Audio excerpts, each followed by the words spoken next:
transformer de simples clous de maréchalerie en véritable œuvre d'art en acier. Regardez le résultat après le formage et la soudure. Bonjour à tous.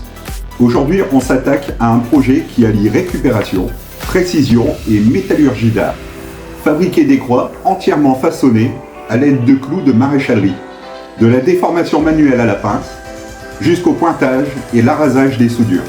Je vous emmène étape par étape dans l'atelier. Installez-vous confortablement. Vous êtes sur Bacchus Maker.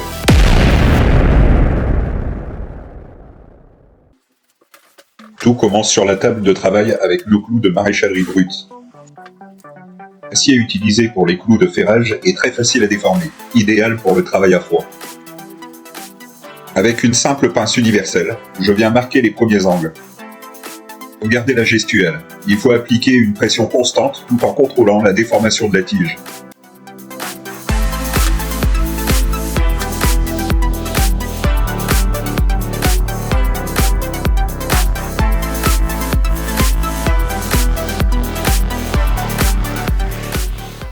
L'objectif est de créer les deux branches montantes avec une courbure fluide qui formera le drapé central de la croix.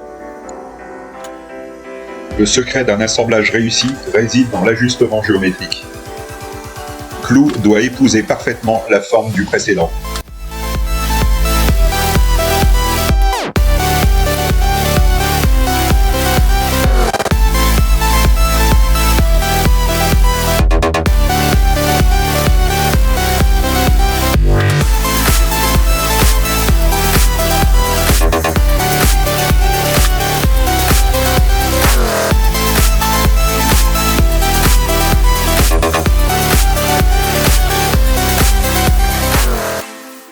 Les têtes de clous viennent se positionner aux extrémités pour créer cet effet esthétique élargi aux branches.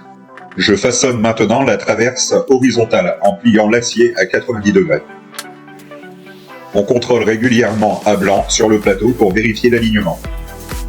S'assurer que le jeu entre les pièces soit minime avant d'envisager la moindre soudure. Pour la petite croix comme pour la grande, le principe reste le même. Une superposition de lignes courbes et droites.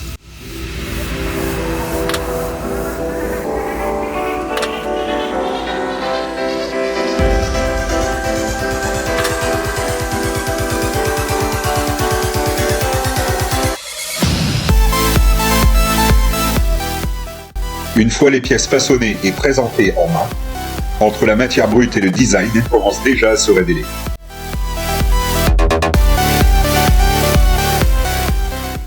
Le mariage entre les têtes carrées des clous et le profil effilé crée un relief gothique et organique très particulier.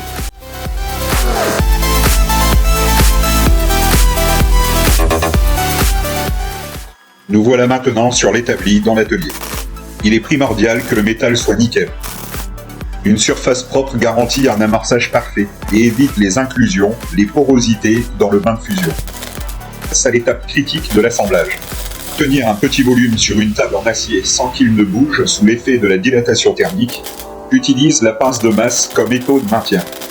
On règle le poste sur une faible intensité pour ne pas percer la finesse des clous. Le pointage se fait exclusivement sur la face arrière. Un point court, précis, juste assez pour lier les racines de l'acier. Pour pointer, place au travail de finition à la meuleuse d'angle équipée d'un disque à évaluer. L'exercice consiste à araser les points de soudure au dos pour rendre la face arrière parfaitement plane, en veillant à ne pas attaquer le contour des clous. C'est un travail de patience où le geste doit rester léger et maîtrisé.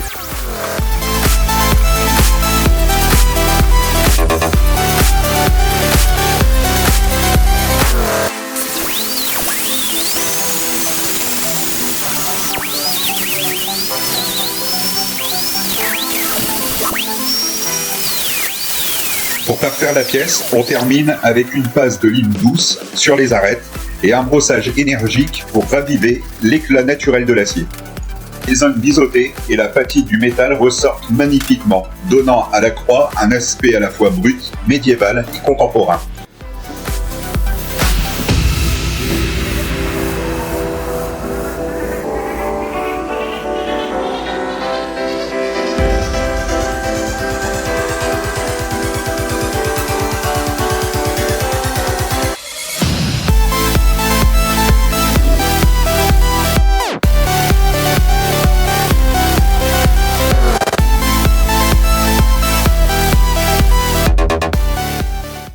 voir ici le résultat final.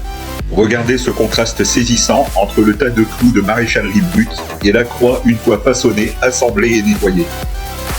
L'acier révèle toute sa texture, avec des reflets et des arêtes bien dessinées qui lui donnent cet aspect à la fois brut, gothique et très travaillé. Et voilà le résultat. 2 croix en clous de maréchalerie avec un superbe relief et une finition en acier brut.